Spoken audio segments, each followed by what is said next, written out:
বর্তমানে চলছে বিজেপির সদস্য সংগ্রহ অভিযান।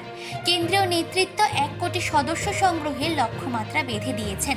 উৎসবের আবহ শেষে ঠিকঠাক শুরু হওয়া অভিযানে এখনো পর্যন্ত দলের নেতাকর্মীদের সদস্যতা নবীকরণ সম্ভব হলেও নতুন লোককে সেভাবে দলে টানা যায়নি। তাই এবার নতুন 11টি ক্ষেত্র চিহ্নিত করে লক্ষ্য পূরণের লক্ষ্য নিয়েছেন রাজ্য বিজেপি। অভিযানের দায়িত্বপ্রাপ্ত বিজেপি সাংসদ শ্রমিক ভট্টাচার্য সেই 11টি ক্ষেত্রের দায়িত্ব ভাগ করে দিয়েছেন নেতাদের মধ্যে।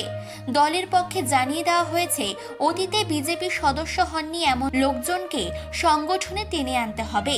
এর জন্য প্রয়োজনে কলকাতা সহ রাজ্যের বিভিন্ন জনবহুল এলাকায় ক্যাম্প বসিয়ে সদস্য সংগ্রহ করতে হবে।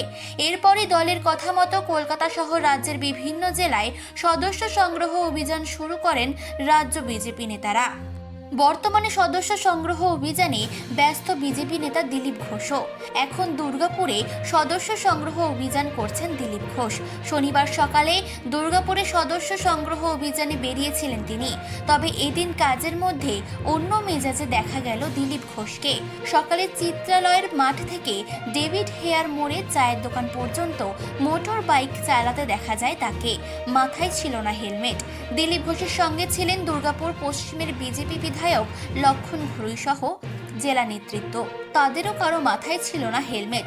কিন্তু তারা কেন হেলমেট পরেনি, ঠিক এই প্রশ্নের উত্তরে কি বললেন দিলীপ ঘোষ, চলুন জেনে নেওয়া যাক। বলছি দাদা, সকালবেলা দেখা গেল আপনি এক প্রকার স্টান্ট হেলমেটবিহীন দিলীপ ঘোষ মোটরসাইকেল চালালেন রাস্তায়। স্টান্ট ফান্ড কিছু না, আমি সুযোগ পেলে মোটরসাইকেল চালাই, অনেকদিন চালাইনি, চালালাম আমাদের কর্মীদের সঙ্গে একসঙ্গে সকালবেলা ফাঁকা রাস্তায় ঘুরলাম, চা খেতে এসেছি। এটা ভালো লাগে। সেদিন বাইক চালিয়ে সংগঠন করেছি, স্কুটার চালিয়েছি, সাইকেল চালিয়েছি। এখন পার্টির কারণেই গাড়ি করে ঘুরতে হয়, পার্টিরই গাড়ি, সিকিউরিটি দিয়েছে সরকার। বাকি তো একা একা গ্রামে গঞ্জে সংগঠন করেছি, সে অভ্যাসটা রাখতে হয়। যারা সংগঠন করে তাদেরকে এইভাবেই কাজ করতে হয়।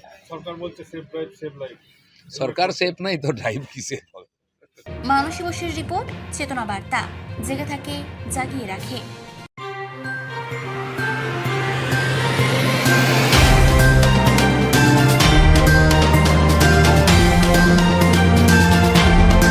চেতনা বার্তা, জেগে থাকে, জাগিয়ে রাখে।